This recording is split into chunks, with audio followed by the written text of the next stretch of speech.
done it! I cannot believe it! I swear you'll never see anything like this ever again!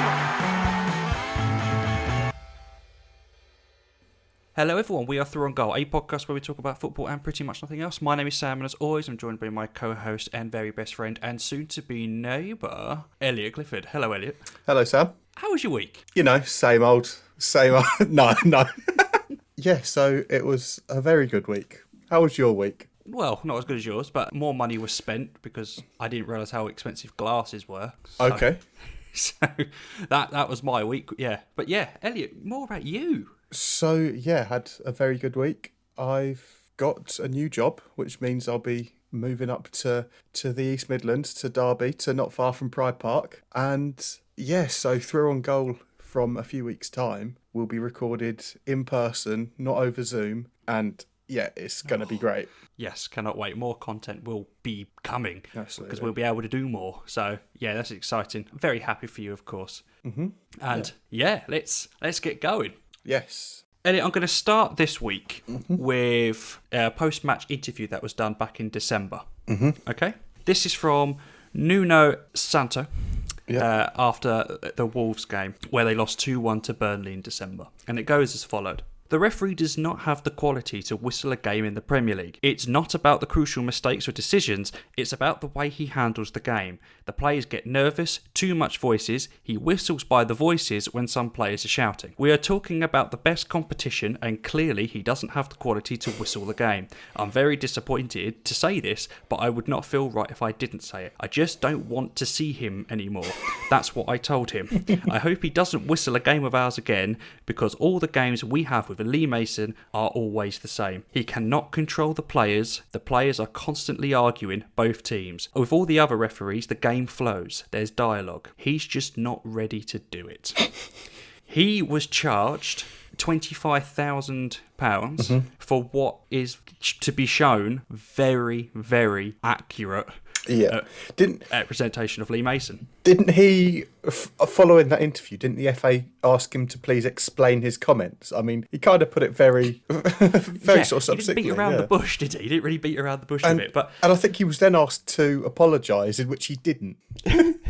But no, yeah, I know, he didn't. But that was obviously back in December. Nuno was charged £25,000 for that. And what happened to Lee Mason? He refereed the next weekend. No repercussions. And then look what's happened again. For those that obviously don't know, I can't quite get my head around what the hell happened. He blew his whistle, ball went in, blew his whistle again, disallowed the goal, then said the goal can go ahead, then checked VAR to see if he whistled, and then disallowed the goal. Oh. He was trying to use VAR as a scapegoat there, I think. He was trying to go, please tell me someone's offside, or please tell me blah, blah, blah. Do you know what I mean? I think something's happened there. What? He just completely lost control and had no idea what he was doing. There's no other way around it. It mirrors Nuno's thought. He doesn't control the game. He can't control the players. And it mentioned a lot about whistling there, which is quite ironic, obviously, but he can't. He's being shouted at, you blew the whistle. I did blow the whistle. Have a go. West Brom were like, hold on a minute, you didn't blow the whistle. Oh, maybe I didn't blow the whistle. But no, you blew it twice. How do you not know when you blew the whistle? It's not logical, is it? That's the first thing they teach you in ref school. I've never been, but I could hazard a guess. The first thing they teach you in ref school is blow the whistle. Yeah, And they said as well, did you see, I don't know if you saw it, but there was potentially talk of, hold on, like he may have blown the whistle too quick, West Brom weren't ready. From the free kick, blown the whistle for the free kick, to it being taken, there was a hefty chunk amount of time. Imagine that Trent Alexander-Arnold to Origi being ruled out because, Barcelona weren't ready. Yeah. No, they weren't ready. That's not how it works. There's plenty of time, you play. He blew his whistle, took the free kick, went in. It just seemed like he panicked in the bit in between as well. He had no idea what was going on. He was just panicking. Clueless. And it was painful to watch because you can't win at that point. As a referee, you cannot win once you've made that decision. If you award the goal, we'd be sat here talking about how harsh it is on West Brom. If you don't award the goal, we're sat here talking about how harsh it is on Brighton. But he's just completely lost the plot. They've blown the whistle. It's like, Lewis Dunk's kind of looked up to him and gone, can we shoot? And he's had a go. And then what kind of procedure precedes it is yeah. it's we've really started this podcast at like peak what the hell's going on in football era, middle of a pandemic. I feel like every week we talk about the standard of refereeing in the greatest league in the world. To quote Charlie beat Austin around the bush. Yeah. Bring VAR in to help the officials, and it's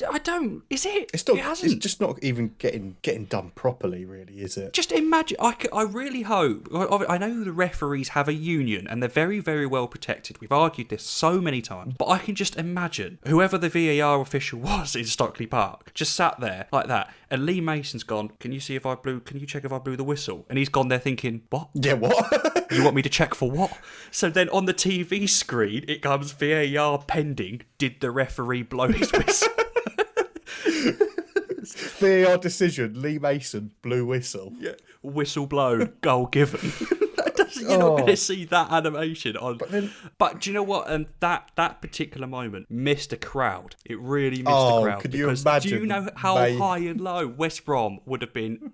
Happy, disallowed, and then angry, allowed, and then unhappy. The mood in that staging would have been. I feel like both home and away fans probably would have gone, "What on earth is he doing?" Like do you know what I mean? Like, I really don't understand the whole situation. And weren't they essentially then looking at VAR for where the ball was positioned when Lee Mason blew the whistle for a second time? Because if it had been over the line, then it would have counted as the goal because he hadn't blown to then stop the game. But because he'd blown again, he could stop the game. But it was about 4 yards from reaching the goal line. Can you imagine if goal line technology had got involved as well?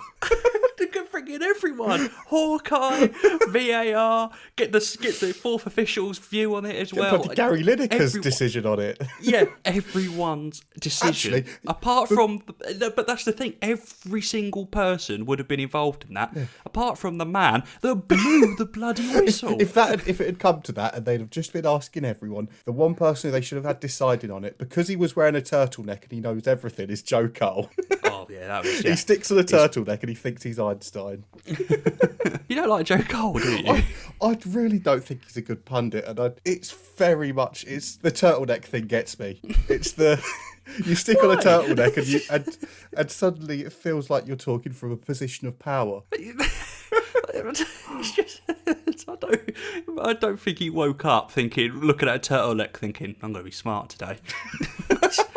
Somehow I don't think, but no, at the same time, selfishly, if referees were good and everything happened, we wouldn't really have much to talk about. No, like a podcast, but everything keeps happening. Every week we write a note and we just look at it and go, what on earth happened there? Every single week. I can't remember the last time we had a podcast where it was just something. Yeah, here's happened. Football. Yeah, exactly. The football happened. Here's some talk, but there's decisions that are being made that what is football?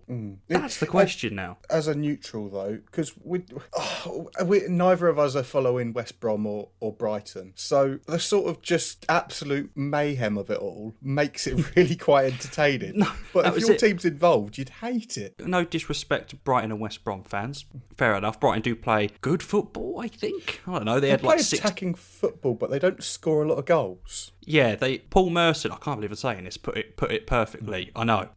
What the hell did I just say there? But he did. On Soccer Saturday, he went, it's like they get to like the 18-yard box and they're like, that's it, we're done. And yeah, that's a fair point. But I think, what was it? In their last 3 games, they've had 60 shots, 25 on target and scored once. You got to think, what on earth is going wrong with that? They haven't got a striker, have they? They're not hitting it. But yeah, obviously Brighton did end up losing that game. But yeah, no disrespect to obviously your fans, but when that was like on Sky Sports, oh God, I was giving it a miss. It's not a game that I was excited. Like Crystal Palace Fulham earlier today. I was watching that. They stuck that on at the same time as Arsenal Leicester for a reason. Yeah, I know. Because it's got to be televised on free TV as well. So like you're not paying. Well, you are paying for a license fee, But a referee that can't control the game. And it's just, where does it end? Also, though, just actually talking about the game for a minute as well. Interesting stat that I got told today. I think it was featured on Match of the Day. You got told by Match of the Day? No. I got told by somebody who watched Match of the Day. Oh, right. All you've got sources. Yeah, and so I think they said that it was the first time in a Premier League game a team had missed a penalty twice by hitting the woodwork, because they hit the bar with one and the post with another. What, in Premier League? Yeah. That can't be right, can it? Don't know, I mean... in the same game, but there's people that work at Match of the Day that are like, go through the records and stuff, but... the Premier League's been going on for what? 30 years? Next year, I think it's 30th year or something like that. Or it it's must be 28, 29 years. Yeah. And that's the first time in like nearly 30 years that the woodwork's been hit twice from a penalty. In the same game? No, like in the same from game. the same Two team. Different, from the same team. Yeah. Although you got to think how often you get two penalties in a game. Oh, for them both to be missed, and then for them both to hit them. Yeah. But yes, interesting stat. Thank you. We love a good stat. But let's move on to more football. Yeah. Manchester City are I think we said this a few weeks ago. They've won the league and they're so dominant. It's complete and utter domination. It really is. Like, what is it? 20? I'm losing count. Is it 20 or 21 games? All games. In all competitions. Yeah, no, that is phenomenal, and they're doing it conceding a very, very small amount of goals as well. I mean, they did concede against West Ham, and in truth, West Ham did look very good. They are looking very good. Yeah, they had chances. It could have easily been a draw. Yeah, but Man City are dominating in all competitions, and I think there's a very real chance of them doing the quadruple. Here's a question: Lingard for England on form. Do you think he gets a call up in the next round of England games? Simply based on injuries, I think he maybe does. Barnes was injured today. You think Harvey Barnes is injured today? Maddison has got an injury as well. Then maybe. I wouldn't take him to the Euros provided that players like Barnes and Maddison are fit. Yeah, that's fair. He could very well be in this next. He performs for England, doesn't he? That's the thing. And if he's performing for club and country, then he's looked very good since coming in to West Ham. He looks like he's just enjoying football again. Like he loves it. And credit to him, he has.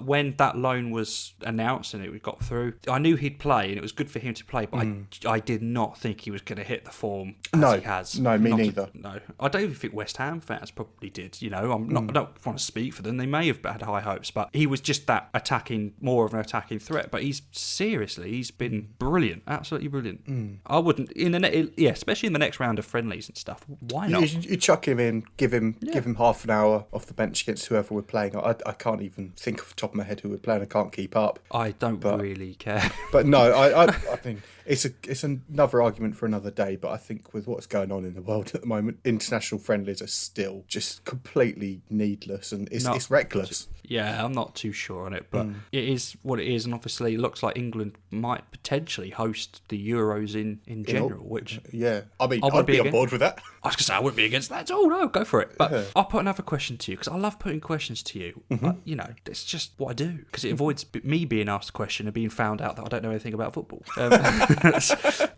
Ruben Dias. Yes. PFA Player of the Year. How old do you have to be for young player? Because he's young. He's 23? I think he could very well get that. I think 23 is the cut-off. Is it? Right. I think he'd be in that bracket. I mean, to be fair, it's out of him and Gundogan for me. Not Bruno Fernandes. You look at his numbers, 26 games, 25 goal contributions. But then that you can't ignore those numbers, but at the same time, he's got nothing to show for it. And what do you mean? They're probably going to get fourth or fifth. Champions League. They may win the Europa League. They must be one of the favourites. But then still in the FA Cup? Yeah. I think with the dominance City have had, because at this rate, Man City are going to win it at a canter. They're going to. Oh yeah. So I agree. I do think it's got to be a Man City player. Gundogan, be interesting to see how his form continues, because he obviously hasn't been scoring 2 goals a game over the last few games. Yeah. But otherwise, Ruben Dias has got to be up there, and I mean, it's John Stones going to be talked about in that as well. If we talk about FootMob, not a sponsor yet, but you never know. If we look at their player ratings throughout the whole season, if we're going to base it on that, Jack Grealish has won PFA Player of the Year. He's had the highest rating all season. Literally not far under that is Bruno Fernandes, and underneath that is Gundogan. But would you argue that maybe Gundogan's only had a good Christmas onwards?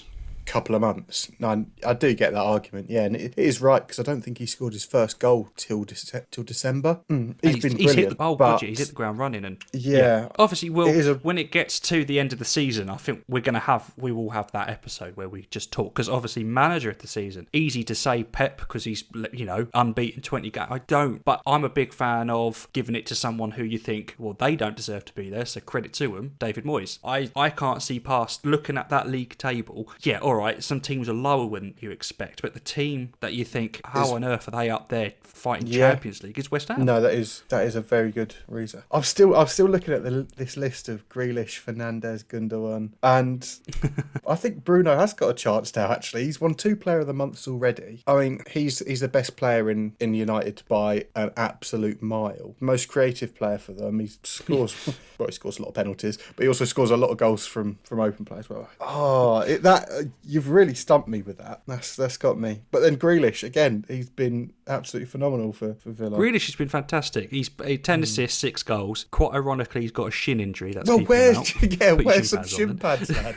But anyway. But no, obviously we won't dwell on that too much, because that is a future episode. But can they win the quadruple? Champions League. Champions League, that's the one. And obviously, looking at Bayern Munich and PSG of late, it's going to be very, very tough. Sticking with European-ish football, European-ish. I say that because we're going to talk about Tottenham next. Obviously, they're still in Europe. But are we? So we do a thing, and I think it's very us that when something happens in the first few weeks, we're like, this is it, this is happening. Oh, this is amazing. And then what then proceeds the following weeks onwards is that it just goes downhill. The through-on goal curse, if you will. Now, I'm not going to say Gareth Bale's back. Tottenham have won everything. They won the Carabao Cup, Europa League, and Premier League. Because it's like, but are we now seeing Gareth Bale, like Gareth Bale, enjoying his football and scoring goals and doing assists?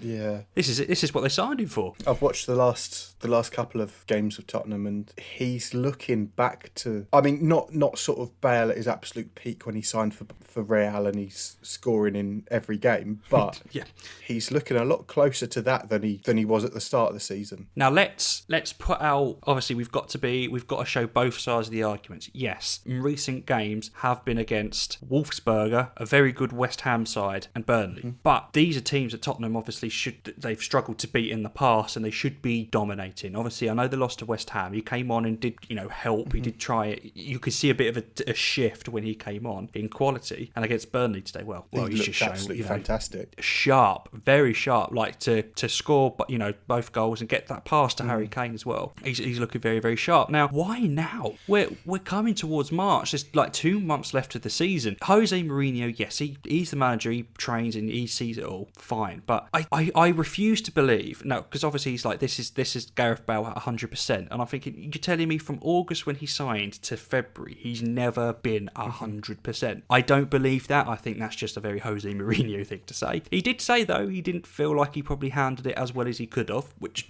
fair enough. But do you think maybe there's a part of him that's ruining the fact that he's gone, give him a couple of games. And, fair enough. Off he goes. Kane, Son, that's Bale what we were talking about.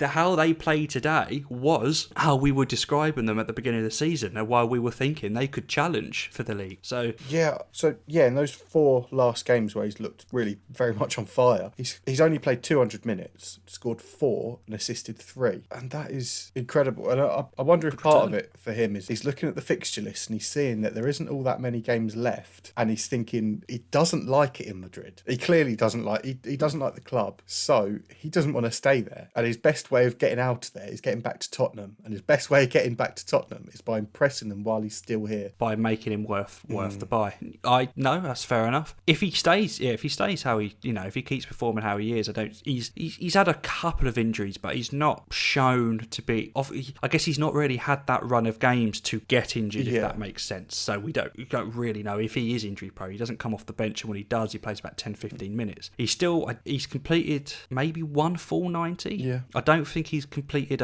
many full games. He comes off after 70 minutes, could try and preserve his legs and stuff, which is fair enough. But no, Tottenham obviously in dominance, obviously, for beating Wolfsburg 4-0 in Europa League. Next round, Dynamo Zagreb, who I don't really know too much. I don't know who they faced in the last round. They beat Kuban Krasnodar 4-2 on aggregate over the 2 legs. It's right, okay. Yeah, they're a very much Europa League side. That's a Europa League group stage tie. So, but the standout on that one, I think, is Man United Milan. That's 2006, 2007 Champions League. That's the that return kind of game. Zlatan as well. The return of Could be Zlatan. very interesting because he's not afraid to upset a few people, is Zlatan.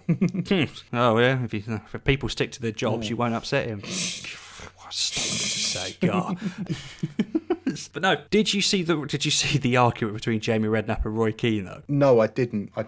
Oh my word. Roy Keane doesn't think, bar Son and Kane, Tottenham is an absolutely average Premier League side. Now, I don't think they're average, but when Kane was out of the squad, they didn't exactly look amazing, set the world on fire. But I get Roy Keane's point, and he's saying that not one player, other than Kane and Son, gets into Man City, Man United, Chelsea squads. And Jamie Redknapp, oh God, Jamie was coming back at him. You say, you not say Reguilon's getting into that squad. Yeah, Reguilon's the one name I'm thinking. And Alderweireld saying how he would get into the Man United back four right now. I'd agree, yeah. But oh God, they were going at it for like 4 or 5 minutes. And proper. I've never seen Jamie Redknapp defend Tottenham as much as he did, because I don't think he likes Tottenham very much, but he's Reguilon's best mate, I tell you.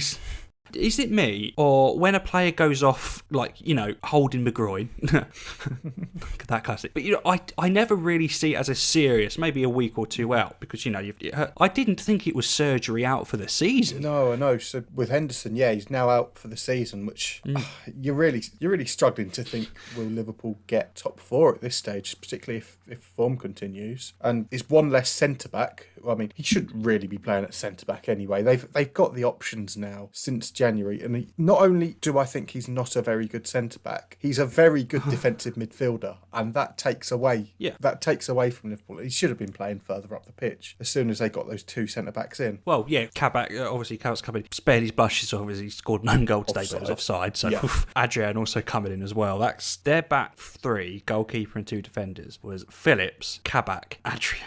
They've got maybe something like 4 Liverpool clean sheets between them. It's not it's not too exciting. But they kept a clean sheet today. Yeah. Norwood missed a couple of chances, and Ramsdale. He looked where did that come from? Good today. He seemed very assertive in goal, if you know what I mean. Like that's the Bournemouth Ramsdale. Well, not the one that went down, but yeah. No, I get you. He seemed kind of very proactive with everything, and he was coming out and looking strong, really. Yeah, absolutely. And obviously Liverpool still got a second leg against Leipzig to play, which should be with over. Henderson now up. Well, they're 2-0 up, and obviously they've got the away goal, which they're away. I don't get it. No team has a home advantage, so why there's the away goal, I don't know. Yeah. But they've got 2-0 against Leipzig now. Do you think it now opens it up again? I don't. It's not done. I don't think it's done. I don't think it's done at all. For me, it's just obviously against Sheffield United. I mean, he didn't even score. Technically, it's gone down as a no goal. There was a save from Wijnaldum that Ramsdale made that kind of went to Firmino, and he, instead of just laces through it, I remember he's tried to find the pass centre of the goal. It's too. I feel like he tries to think outside the box so much that it's like no. He won't do the blaringly obvious thing. Just do it, yeah. And when he does something that's that, because if he had done that and it had gone in, genius. Do you know what I mean? People would say, "Oh, it's genius. Look at that. He's setting him up and stuff." But that 1-on-1 with Ramsdale, quality save. Good to get down. But is Jota missing that? No, I don't think he is, because I can't remember who the commentator was, but he was literally just shouted, "Just shoot!" Pretty much.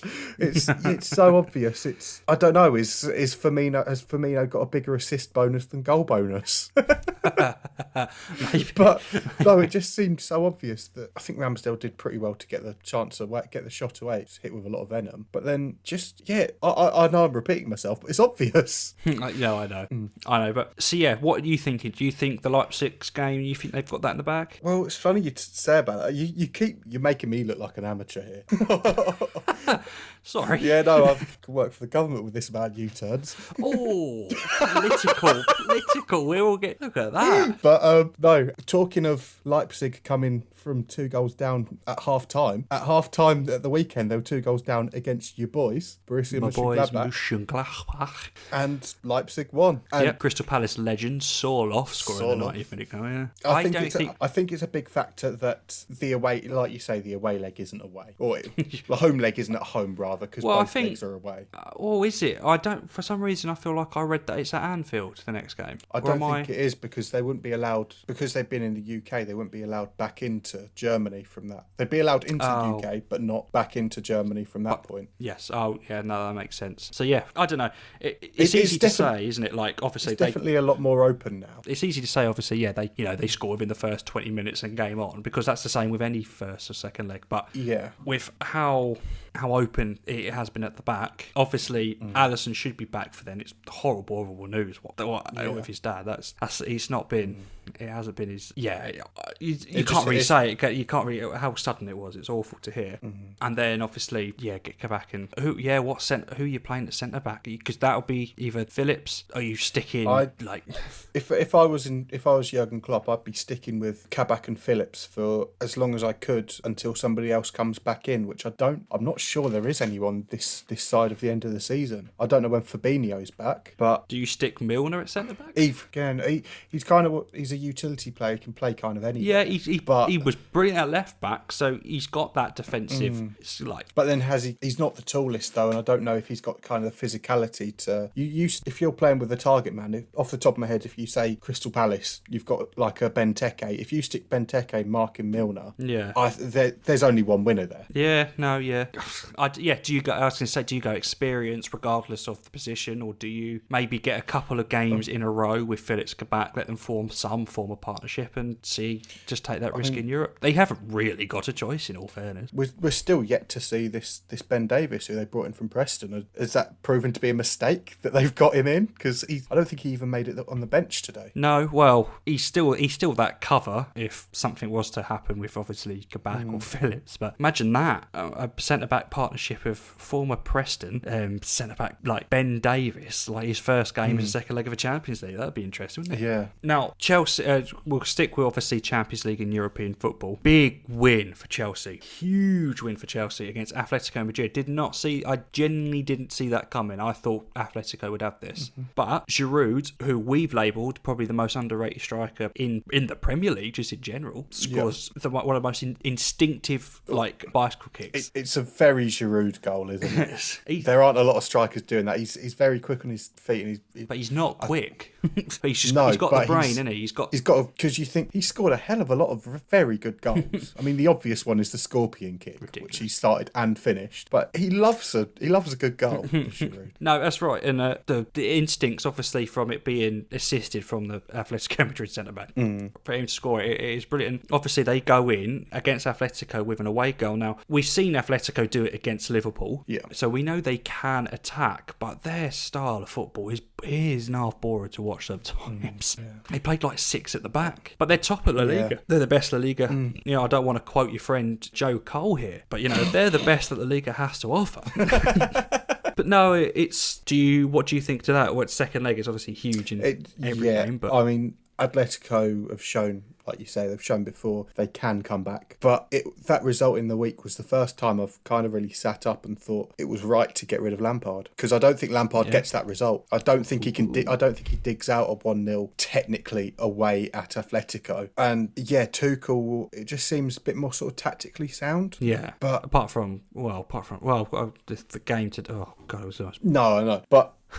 He didn't lose. No, he didn't lose. He probably should may not have had a penalty quickly. We won't talk about the game too much because there's nothing to talk about other than that. By the rules, I think they should have, but I'm glad that the referee didn't give it, because that's not that's not football how I know it. No, he's no way intended to punch the ball. Do you know what I mean? Or like hit it. Yeah. There was no movement towards the ball to try and divert the ball away with using his hand. But with how handballs and penalties have been given, because the handball rules change like halfway through the season, isn't it? it or something like that. If that was done before Christmas, that's a handball. But Yeah. I can't keep up with the amount of changes and everything that's going on. But yeah, going back to the second leg of the Chelsea game, I think they go through. I think. You reckon? I've seen enough of Tuchel to see that they can set up to not concede, and I think that they've got the players because they alternate. It's a strange one because they alternate Reece James and Hudson-Odoi at that right wing back spot, and obviously one suits for your attacking play and one suits for your defensive play. So it's obvious that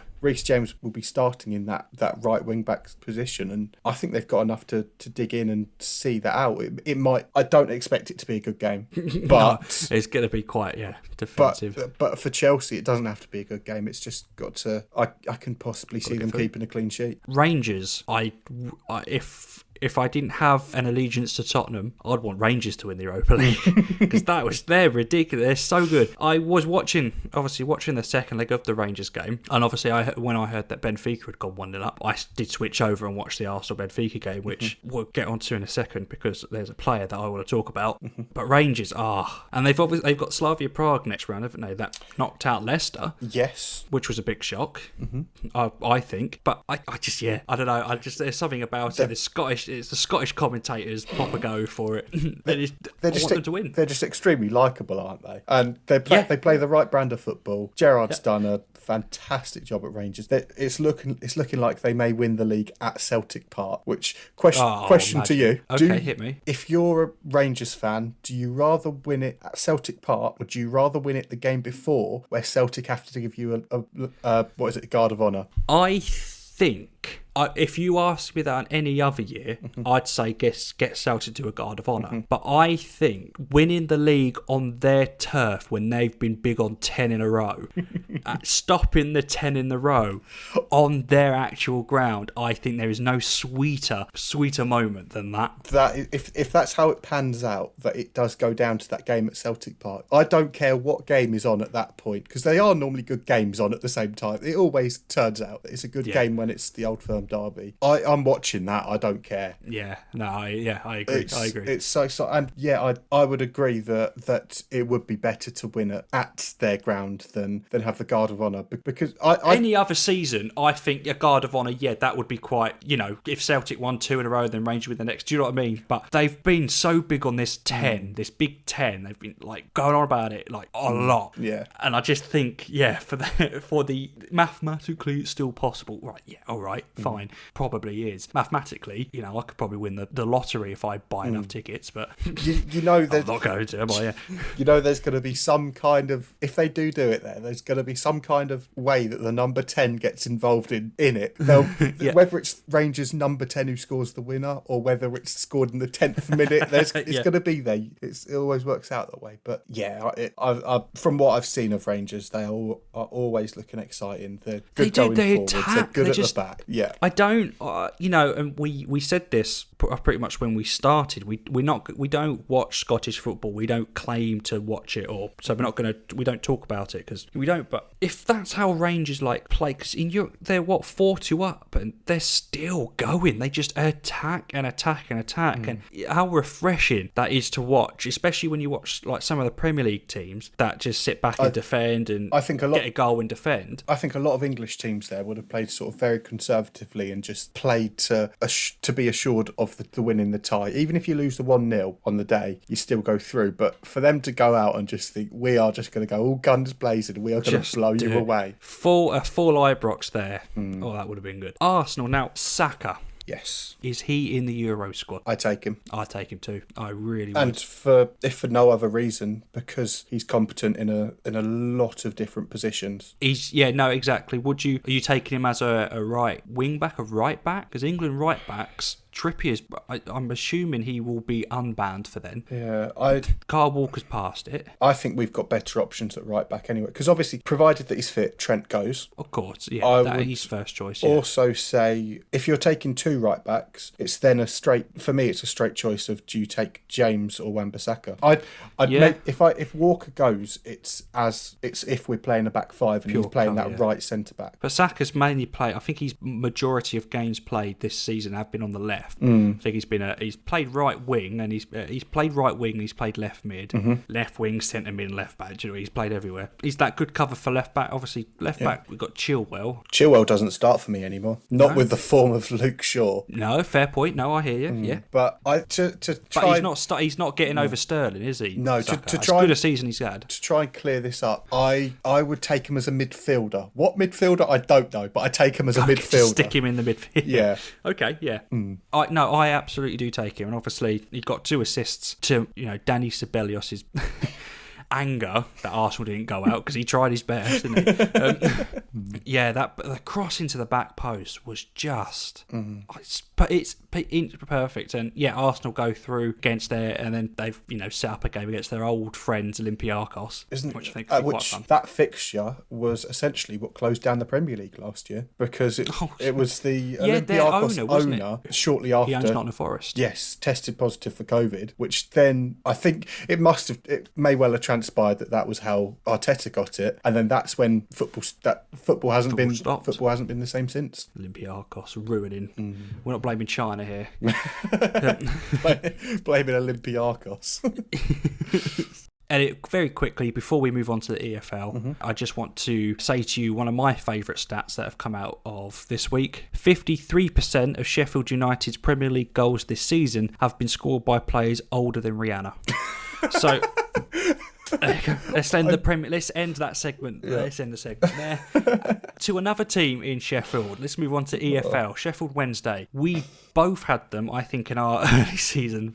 That's a segue and a half, isn't it? From one team in Sheffield. We both had them to go down, I think. Obviously, the points difference. At the time, it was a 12-point deduction, wasn't it? Which obviously since has become 6. They are 6 points off safety. They do have a game in hand, which is fair enough. But their run of form, they've lost 4 in a row. Obviously, beat Wickham, and then before that, they had a good couple of games, beating Preston and Bournemouth. You think, okay, you used to look at the form from the 19th of December. Brilliant. They won 1-0 at Coventry, drew 1-0 at Blackburn, 1-2-1 at Middlesbrough. Challenging, 1-0 at Derby, who have had a good season, and then all of a sudden they were looking like this is a team that could come out and at least be safe. We're not talking comfortable, but at least be safe. But their last 4 games, they've just put them right back in it. All that work they did before Christmas has just been completely undone. I think what's as big a problem as their form is other teams' form around them, because you've got, obviously we spoke about it in the last couple of weeks, Birmingham were on a horrific run of form. They got 2 late goals this weekend to beat QPR. Got them vital 3 points, including that Alan Halilovic, the one who was meant to be the next big thing at Barcelona when Odegaard was coming through at Real Madrid. He scored the winner on Saturday, and then obviously above them you've got Coventry, who they got a point against Blackburn, who haven't been on the best of form, but then before that you've got them beating Brentford, and I think it's as much Sheffield Wednesday are going to shoot themselves in the foot as the other team's going to shoot them in the other foot. I still think they'll go down, but they've got a big game midweek against Rotherham, and that is a true 6-pointer really. If they lose that, I don't really see a way back for them. No, Rotherham have lost their last 5 in a row, and in that last 5 they've only scored once. So coming up, that's going to be obviously really tough. I'm just looking at it. That is awful. They've lost their last 4 games 1-0. On the talk of Blackburn, it is worth mentioning that because there was a point in the season that they were hovering playoffs. You think outside chance they could get here. Then they now sit 15th, and they're a good 12 points off playoffs now. And their form in their last 6 games, they've lost 5 and drawn 1. Now, from what I've seen of Blackburn fans, I don't really hear much bad mouthing or anything against Tony Mowbray. He seems to have settled and he seems to have got the club comfortable, but this run of form, that's shocking. Yeah, from what I know of Blackburn, he seems to be very well respected there. But it was 5 defeats before that draw against Coventry. But you think it must be that the goals have just dried up, because earlier in the season it was pretty much a straight shootout between Ivan Toney and Adam Armstrong to be top goal scorer. And Ivan Toney's pulled away. He's 6 goals clear of Armstrong now. And it must just be kind of that Armstrong's drop in form has coincided with the reason that Blackburn aren't picking up the points anymore. anymore. And I think 5 defeats on the row. If they just even pick up the odd result here and there, from being 12 points outside the playoffs now, you're touching distance without those 5 games. I don't think you're 12 points at this stage of the season. I think it's a little too much. That's too much of a mountain to climb. But Elliot, with respect, it's just Barnsley. But Chelsea and Kai Havertz could be scoring hat-tricks against them next season in the Premier League. Because let's talk about Barnsley for a second. They're 1 point off the playoffs with a game in hand, and they've won their last 5. Well, I can't imagine Barnsley as a Premier League team. I think about it. I'm thinking about it now, and I just can't. They have been. I think they were in the early days of the Premier League, but I don't know which year it was, but it's probably before we were born. And yeah, I saw something midweek that they're one place and 1 point below Bournemouth. And if you compare their starting 11s, it was some. I don't know the exact numbers off the top of my head. I should have screenshotted it. But I think Bournemouth's starting 11 was worth something like 160 million, and Barnsley's was worth 6. They were in the Premier League 1997 to 98. Okay, so we were born. So we'd have been Jacob's age. Yes, yeah. They finished 19th. Yeah, and obviously since then they've never hit it since. But I don't know. I've just never really. I can't imagine this. Obviously, Premier League football and everything how we know it. I just can't imagine Barnsley. No disrespect to Barnsley fans. I bet you're having the time of your life at the moment. Do you know what I mean? Like being this close. I'd love to see it though. I really would. Oh, yeah, I love it. I love seeing a team like that you don't obviously either haven't been in the Premier League and they get a go, or will. Obviously, if it has been too long. Like, I wouldn't mind seeing Blackburn back, but yeah, obviously that's gone. Obviously, Cardiff are still hovering around. They're only 2 points off, level on games with Bournemouth. But I just can't get over it. I can't get over how good Barnsley have been. The thing is, though, you look at next 3 games for Barnsley as well. QPR, Birmingham, Derby. They're all winnable. I don't see why not. Derby, I would love to have talked about the East Midlands Derby, but I mean, it was a good goal from Colin Kazim Richards, and David Marshall made a mistake. On to the next one. There you go. Right, next game. Yeah, that is literally EFL on quest. We're coming for you because we've saved you like 20 minutes of runtime there. Yeah. Let's talk about League One as much as you probably don't want to. Don't get me wrong, positive result against Wimbledon, but Ipswich. Lincoln losing 4-3 to Plymouth, which that was a crazy game on Soccer Saturday. It kept on going back. Peterborough sit comfortable top of the league at the moment, and they've got essentially 3 games in hand, I think it is, or 2 or 3 games in hand. Are you thinking now playoffs? I'm thinking as a whole fan, what are your? I'm thinking it's a lot more likely going to be playoffs than automatic at this stage. But on paper, we've probably still got the strongest squad in the league. So if we hit a bit of form, we can just go on a run of a few games winning. And I think what kind of makes or breaks the season is that we've still got both teams still to play again. Yep. So if we get 6 points from those 2 games, it's still well and truly on. But if I know Hull City Association Football Club like I think I do, we're going to get a maximum of 1 point from those 2 games. I mean, I think you're pretty comfortable in terms of playoffs. Obviously, Accrington are still outside. They've got 3 games in hand, Accrington over Hull. They are 9 points off. Do you win all 3 of them? But you never know. I would like to apologise to Doncaster fans because since we said, wow, you could potentially get this and you're looking absolutely amazing, they've lost 1, 2, 3, 4 of the last 5. And in those 5 games, they've scored 3 and conceded 10. Oh, and you know who those 3 goals were against, don't you? Well, no, I didn't count the draw.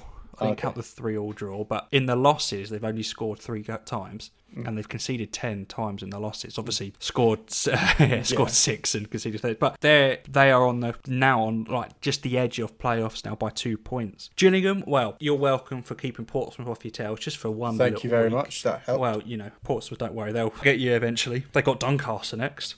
So, based on current form. But no, I don't know how we didn't win it in the last 20 minutes. Massively on top of Portsmouth. We showed real good character, good instincts by Oliver. I don't know what the centre-back at Portsmouth was playing at. Chesting it back. Before the game, I would have 1,000,000% taken a draw against this current Portsmouth side challenging for playoffs automatic. They are only 5 points off automatic, so they're not out of there. So yeah, I still think Gillingham will meet you in the playoffs. And based on current form.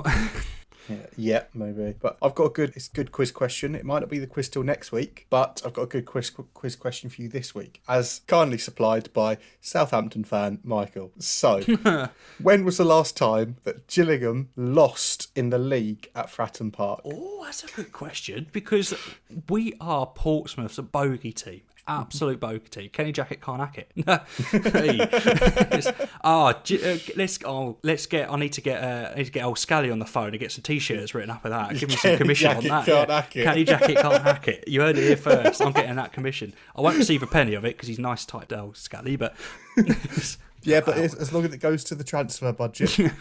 Yeah, where we get every player on a free and he pockets the revenue. But okay, that's a really good question. Do you know what? I want to say 2016.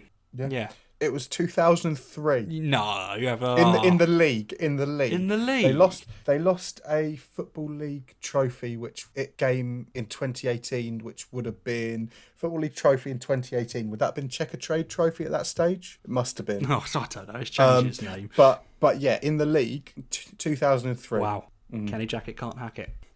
I mean, he wasn't there at the time. No, but you know, it's just in general. That seems to be a problem with Portsmouth sides with Jackett, is that after about 70, 80 minutes, just legs go. They look tired. I did a little bit of research, and that's looking at how they're described by the fans, obviously on Twitter and stuff. They looks like a lack after of about fitness, 70 minutes. Yeah, that's it, lack of fitness. And we weren't talking that long ago about like Jackett out, and obviously he's playoffs. Which is fair. That's where Portsmouth want to be. Portsmouth want to be back in the big time. So I haven't seen too much Jackett out recently, but I can't get over the fact that I've potentially got a good 20, 30 quid idea there. Yeah, Jackett can't that hack is it. really I'd buy good, the isn't shirt. it? Yeah, Yeah, I'd buy the shirt. Got a commission. Paul Scally at Gillingham.com. Oh, sorry. It'll be Gillingham at GillinghamFC.com. It won't just be Gillingham. Gillingham FC. Thank you, Gillingham FC. But yeah, another bit of League One news, which we don't even have on the notes because it happened an hour ago. Hello, yeah, we're going off script here. Is that Paul Lambert, by mutual consent, has left Ipswich. Oh, breaking news. Because it's breaking news for us, but it's not for the people on Tuesday. But yeah, because it's being reported that there's a £17.5 million takeover of Ipswich. I think they're American businessmen, and they're wanting Paul Cook, formerly of Wigan, to come in. And that, I mean, I think Paul Lambert, he's a very sort of sensible manager. I think he's probably underachieved with Ipswich. Yes, I completely agree. But at the same time, I think he's been quite well respected as well. He hasn't come out with stupid comments. He hasn't. I get it. Yeah. He hasn't lost fans based on what he said. I think he was losing. I think based on form, I think I think he has been losing some fan base, But Paul Cook has got promoted from League One, I want to say twice with Wigan. And, I mean, he did a very good job at Wigan, almost keeping them up last season. Yeah. Oh, yeah, that was gutted, wasn't it? It's still wrong what's happened to them. But it seems a very sort of sensible replacement. And I don't think that they'll be going up this season, Ipswich. But... You don't? 2 points off playoffs? I don't see them as that. I mean, I know they beat us midweek, but I don't think that I think there are teams that are more of a threat, at least at the moment. No, fair enough. Their next games are against Gillingham, Lincoln, Plymouth, so they've got a tough run of fixtures. But I think next season when they bring out the odds for favourites for each league, they'll be up there. Worth mentioning as well before we go to our European roundup, Burton Albion were rock bottom of League One. They were there, and no one ever saw them coming out. They're now, fourth from bottom, that one place from safety, level on points with Rochdale, but they have 2 games in hand over them. So Jimmy Floyd Hasselbank has seriously come in and made a difference. He had a very good first spell at Burton, didn't he? It must have been Hasselbank who took them up to the Championship, or maybe left, because I know he took over at QPR and maybe he left halfway through that promotion season. But he had a very successful first spell. Well, before Hasselbank came in, Burton were winless in 7. Mm-hmm. Now his first game in charge was losing 5-1 against Oxford, but that's your first game. I think he's only in charge for 48 hours or something like that. I think he was in charge for too long. You can't make that much of a difference. Since then, they've played 7, won 5 and lost 2. And that kind of form, and obviously these are wins against Gillingham, I don't want to talk about it, Hull, Northampton, Charlton and Rochdale, in and around, certainly Rochdale and Northampton, in and around the relegation space with them. They're big games that they've won. They've got Bristol Rovers next, again, kind of in and around that area. Yeah. And then obviously they've got Peterborough. That's going to be a test. But that kind of form that's been absolutely brilliant by him, and he's seriously turned them around. That Burton could be safe. Yeah, and I didn't think it. Looking a few weeks ago, like before he started winning these games, I thought Burton was gone. Yeah, I would have agreed at the time. And on a purely selfish view as well, with it looking like increasingly more likely that there'll be fans in the stadium next season, we both want Burton to stay up because that's a nice, easy away day for the Gills. That's very easy, isn't it? And hopefully not the Tigers. Well, from 18th to 24th, there's 5 points in it. So the playoff and the title race is very open, and bottom of the league as well is quite open. So good old League One. Also, I say good old League One. Gillingham have been there for ever. I don't know how long we've been there. But yeah, 7 years. If the kind people are at Burton are listening, first of all, tell your friends. Second of all, when Gillingham do return, for the love of God, open the terrace. yeah, come on now. You can't stick us in a bloody corner of a stand. We've waited by the time we'll be playing, we'd have waited over a year. We deserve the terrace. We absolutely do. Quick European roundup. Not much we want to talk about other than the fact that since we've started this podcast, how many episodes have there been? 40? This is either our 40th or 41st episode. I think it might be 39. And I feel like every other episode, Schalke have a new manager. It's about accurate, I think. I'm pretty sure it is their 5th manager since we started the podcast. That can't be right. I need to look that up, actually. Because from what I saw, I think they've sacked their entire coaching team. Because, I mean, it's not going well. It was a 5-1 defeat away to Stuttgart, which was the final straw for... Let's see if I can pronounce it. Oh, yeah. Christian Gross. My word. They're the first team in Bundesliga history to have 5 different coaches in one season. Wait, so there's probably been 6 since we've started, because when did former Huddersfield manager get the sack? Was that this season or last? No, I think it was this season. Oh, okay. Oh, yeah, it must have been, because he survived it, didn't he? And, yeah. Currently on 9 points, 1 win this season. Oh, it's just... Scored 16, conceded 61. Yeah, so they're going to have a 5th manager this season. Yeah. Since we started the podcast, this is our 5th manager since we started the podcast. That's a manager every, 10 games. I want you to try and pronounce all of them. Okay. David Wagner. Nice. Manuel Baum. Yeah. Okay. I'll take that. Yeah. Hoop Stevens. Christian Gross. And then whoever comes in as number 5. That was easy. Then you made that out to be really difficult. That was easy. I expected it to be really difficult. But yeah, they conceded the same amount of league goals as Bayern Munich, Leipzig and Wolfsburg combined. Wow. Yeah, so whoever they get in, good luck to them. If they stay up, it would be an absolute miracle, but let's face it, they're not.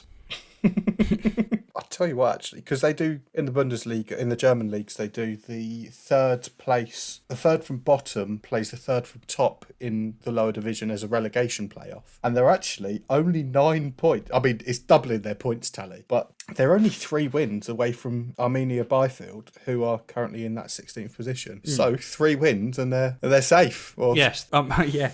Can their 5th manager this season win more than the other 5 combined? Well, we will definitely be the first to tell you. Elliot, shall we end the podcast? I don't want to. Every week I say shall we, but we've got to eventually. Yes. Poor Lana, she doesn't want to edit 3 or 4 hours of us just indefinitely talking nonsense. Yeah. So it is my turn this week to pick a pun and to end the podcast. I found a pun. I laughed. Okay. Whether that's a fair reflection on the pun, I don't know. I laugh at every pun I do. So, are you ready? And then I'm just going to end the podcast. Let's go. I just said no comment all the way through the police interview. I didn't get the job.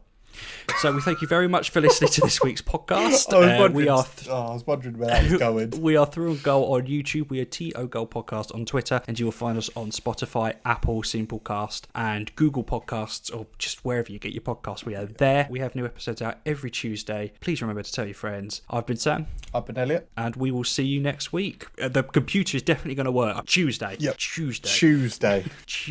Yeah. Thank you very much for your support and listening, and we'll see you next week. Thank you. Bye-bye. Bye.